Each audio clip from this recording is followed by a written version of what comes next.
ઈરાને કતારની LNG gas manufacturing company ઉપર મિસાઇલથી હુમલો કરેલો છે. એપ્રોક્સિમેટ લોસ $20 બિલિયન છે.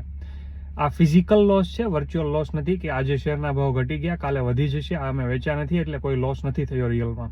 આ ફિઝિકલ લોસ છે $20 બિલિયન કતારના ઓફિશિયલ ગવર્મેન્ટ તરફથી, કતારના જે એલએનજી ગેસ મેન્યુફેક્ચરિંગ કંપનીના સીઈઓ છે એના તરફથી આવેલો આંકડો છે. $20 બિલિયન લોસ સાથે એ વર્લ્ડની 20% એલએનજી ગેસ પ્રોડ્યુસ કરતી કંપની હતી. આ લેવલ સુધી પહોંચતા એ કંપનીને ફરીથી 5 થી 6 વર્ષનો સમય જશે અને ત્યારે એ ફરીથી પોતાના પીક સપ્લાય ઉપર આવશે. આનો સીધો મતલબ આપણા માટે શું છે? વિદેશના દેશોની અંદર ગેસ રિલેટેડ વસ્તુમાં, ટ્રાન્સપોર્ટેશન રિલેટેડ વસ્તુની અંદર ઓલરેડી 20 થી 30% ભાવ વધારો થઈ ચૂક્યો છે. ભારતની સરકારે ભાવ અત્યારે હજી પણ કંટ્રોલમાં રાખેલા છે, પણ વોર કેટલો સમય ચાલશે એ કાંઈ નક્કી નથી. આ પરિસ્થિતિ કેટલો સમય ચાલશે એ નક્કી નથી. 5 થી 6 વર્ષ પછી જે એલએનજી કંપની છે એ પોતાના રેગ્યુલર પ્રોડક્શન ઉપર આવશે, તો એ પણ ઘણો લાંબો સમય છે.